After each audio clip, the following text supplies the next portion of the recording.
Salut les gars, bon aujourd'hui je crois que c'est l'acte 2, hein. On va mettre ce moteur dans cette voiture. Si vous savez pas pourquoi je remplace le moteur, je vous invite à aller voir la vidéo où je présente le projet. Là, de toute façon, c'est le soir mais j'ai pas le choix, faut que je rentre le moteur parce que sinon je peux pas fermer les portes. Et je vais essayer au moins de le poser sur ces supports moteurs ce soir. Bon, autant vous dire que c'est simple, on va dire plutôt simple, de sortir le moteur, mais pour le remettre, ça va être un peu plus compliqué. Donc je vais voir comment ça va se passer.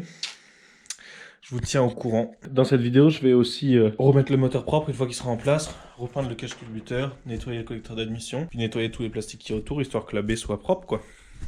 Allez, je vais commencer par démonter le collecteur d'admission, le collecteur d'échappement, pardon, parce que j'ai acheté un beau collecteur 421 en inox. Donc pour rentrer le moteur, ce sera plus simple sans collecteur, donc je vais démonter le collecteur d'origine. Allez hop. Faut pratiquer une main. Mais ça, c'est fait. Hop, on va le mettre avec son petit frère. Bon, bah c'est parti, acte 2. Bon là, je vais pas vous mentir. Le but, c'est déjà de pas se le prendre sur la gueule. Et de pas défoncer la caisse. Donc je vais passer la boîte et ensuite je vais avancer tout ça. Le but, c'est que ces supports-là, donc il y en a un de chaque côté, arrivent dans les trous qu'il y a ici dans le berceau. Donc je vais avancer le moteur tranquille et puis on va voir ce qui se passe. J'ai déjà dégagé tout le faisceau, mis tout en place. Comme ça, là, il a bien la place de rentrer. Bon, si vous le faites tout seul, pensez à bien protéger cette partie-là là, avec un chiffon ou autre pour éviter que le carter, si jamais il vient toucher, il pose problème. Bon là, le but, étant donné que j'ai pas d'équilibreur, c'est de le faire d'avancer la chèvre, de faire pencher le moteur vers l'arrière, ensuite de pousser et de le descendre au fur et à mesure dès que le carter sera passé. Bam! Le moteur est dans ses supports moteurs. C'est tout le faisceau moteur. J'ai un petit problème sur le capteur PMH. C'est des moteurs, celui-là est de 2005 alors que la voiture est de 2002. Et visiblement, c'est pas les mêmes prises, donc il va falloir que je recoupe et que je prenne la prise de l'autre moteur. C'est vrai que je l'ai gardé. Ce qui me reste à faire, c'est remettre le faisceau du dessous, donc pour démarreur alternateur. En dessous, j'ai refixé la boîte à la poutre centrale et repassé le faisceau. Donc il me reste à mettre l'arbre de transmission et remonter l'échappement. Bon, j'ai remis l'arbre de transmission. Maintenant, ce que je vais faire, c'est que je vais remettre la durite d'embrayage. Alors, je sais pas si vous vous souvenez, mais le mode cylindre, il est ici. Et en gros, la durite, elle passe là. Ensuite, il y a une partie souple et ça repart en rigide jusqu'en bas au mètre cylindre. Donc, ce que j'ai fait, c'est que j'ai fait faire une durite aviation beaucoup plus courte et je vais la brancher directement en haut. Comme ça fera un cheminement beaucoup plus simple et tout en durite aviation. Bon, voilà, la durite avia d'embrayage est branchée. Ce que je vais faire maintenant, c'est que je vais remettre le collecteur d'échappement d'origine parce que le souci de celui-là, c'est qu'il n'est pas assez long. Il faudrait un décata en plus, chose que j'ai pas. Donc, je vais remettre le collecteur d'origine pour l'instant. Bon, petite mise à jour. J'ai eu un petit problème avec le collecteur d'origine. Là où il y a l'emplacement, enfin le passage de l'EGR d'origine, ça s'est complètement dessouté autour. Donc, ce que j'ai fait, c'est que j'ai recoupé dans un vieux silencieux en inox que j'avais, j'ai recoupé une tôle, je l'ai reformé et c'est comme ça. Et du coup là, paf.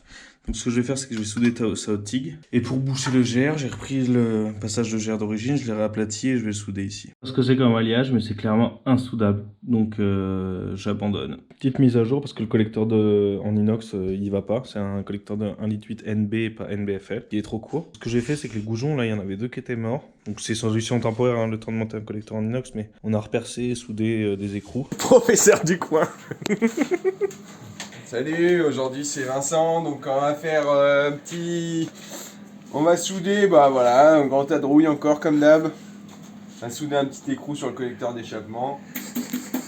Parce que bah c'était tout mort quoi. Bon allez, c'est parti.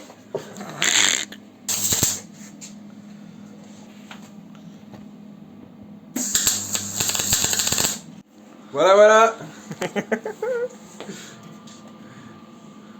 Génial. Comme ça, je me fais plus chier, je peux mettre des vis standards. Et ce goujon, il est propre, donc c'est nickel. Donc je monte ça. Alors, petite avancée pour le capteur PMH. À la base, c'est ce capteur, c'est cette prise qu'il faut. Ça sur le capteur. Et du coup, ça permettait pas à la fiche de s'enfoncer correctement. Donc je l'ai fait sauter au tournevis. Sachant que ça, c'est un capteur PMH de 2005. Bon, maintenant, je vais remonter toute l'admission, le lave-glace, remettre la commande de boîte. Et on devrait être pas mal pour démarrer. J'ai remonté tout le moteur. Tout en haut, c'est bon. Je vais mettre le levier de vitesse, vidanger la boîte, enfin remettre de l'huile dans la boîte. Le levier est monté. Maintenant, vidange de boîte. Donc ce que j'utilise, c'est de la 75-90. Il en faut un peu moins de 2 litres. Et une seringue pour pouvoir le mettre dans la boîte. J'ai débranché les bougies pour pouvoir faire monter la pression d'huile et faire venir l'essence. Ensuite, je vais donner quelques coups de démarreur. Et ensuite, je vais les rebrancher, puis voir si ça pète, hein, j'espère. Le seul doute, c'est sur le capteur PMH. Allez, petit coup de démarreur.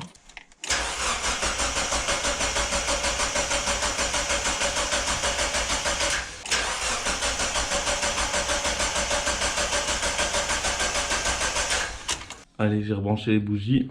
On essaye de démarrer. Ça pète au quart de tour, je suis content. C'est parti. Wouhou! Je vais ouvrir parce que ça va puer. Bon bah voilà les gars, ça tourne. J'ai laissé tourner un peu, j'ai laissé chauffer. Maintenant le but c'est de remettre le pare-choc et puis aller faire un tour pour voir s'il n'y a pas de fuite, etc.